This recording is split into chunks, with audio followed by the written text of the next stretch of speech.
Hello, welcome to IDG Talks. My name is Anastasia Lavrina and I'm welcoming you from Karabakh Hotel in Shusha city, cultural capital of Azerbaijan. In this edition, I have a special guest, Jakub Korejba, independent researcher who came here from Poland. Hello and welcome to our program. Hello, Anastasia. It's a great pleasure to be here. And I must say, when we landed here in liberated Karabakh, it was kind of very emotional moment for me because, this land is important not only for Azerbaijan.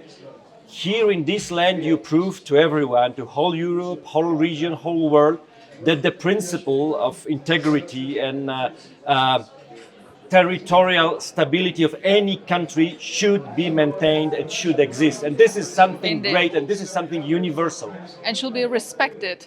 Territorial integrity and sovereignty, the principles Azerbaijan is talking about for many years. And since the end of the Second Karabakh War, you know that Azerbaijan said prepared the 5 basic principles for Armenia to be included in the peace deal, which probably we hope to be signed. Respect, mutual respect of territorial integrity and sovereignty. So this is, by the way, what I told to your president when we had a moment for a little chat. Yeah, you have a special session in Shusha city. Because after we could approach president, which is by itself very nice. You have very open leader, not only speaking very good English, Russian and other languages, but also very open for the discussion. And we could approach him and talk to him, and he recognized me and we had a little chat.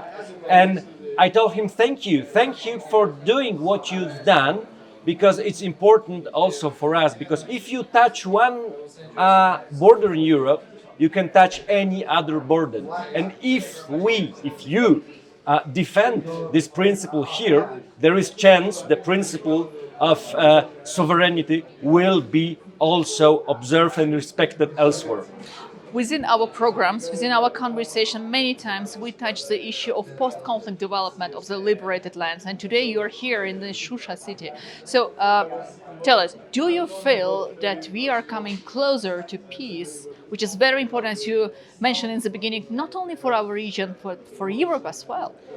You are coming closer to a peace with every day of our life, because there is no alternative to peace.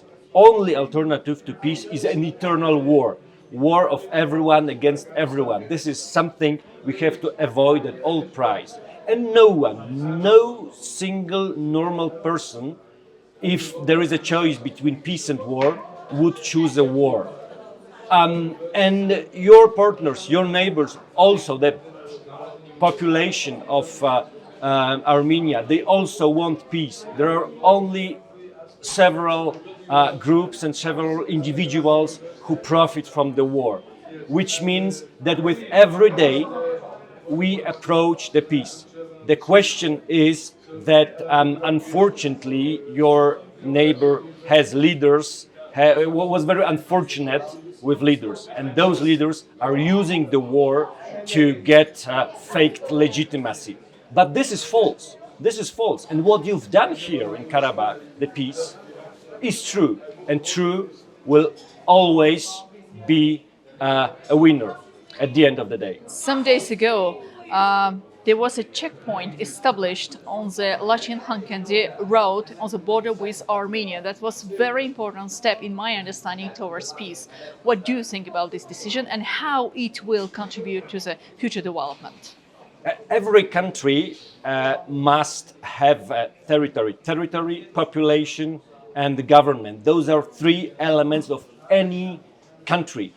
If we contest a border, we contest territory. If we contest territory, we contest the very existence of a country, which means that every country with a territory has not only a right, but obligation to protect this territory.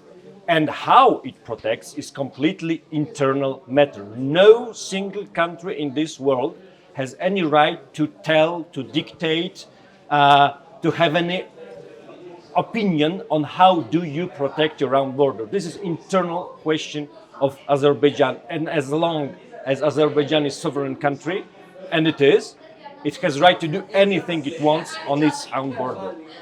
That's how it is in international law, and how it is from the logics of whole functioning of this world. Because if we contest this principle, it means that a whole notion of territory is like non-existent. Within this conference, one of the key elements for discussion is the future of Eurasia. And Azerbaijan is offering the projects which can benefit all the countries, like Middle Corridor, Zangezur Corridor, new energy possibilities and capabilities to help Europe to deal with energy crisis. What is your vision about these global projects and their realization in the near future? You know how difficult the situation is in my region, in my country, in whole Central and Eastern Europe. During a year, we had to rearrange whole our energy basket. We had to find new suppliers of gas, oil, coal, and energy. And not only we have problems due to the overall geopolitical situation of the world we live in, we have a problem of connectivity in general. The northern corridor is closed. I mean, there is no traffic in northern Eurasia at all, which means we need alternative corridors. And that's why Azerbaijan is so important, so crucial, so strategically valuable for whole Europe, not only for my region.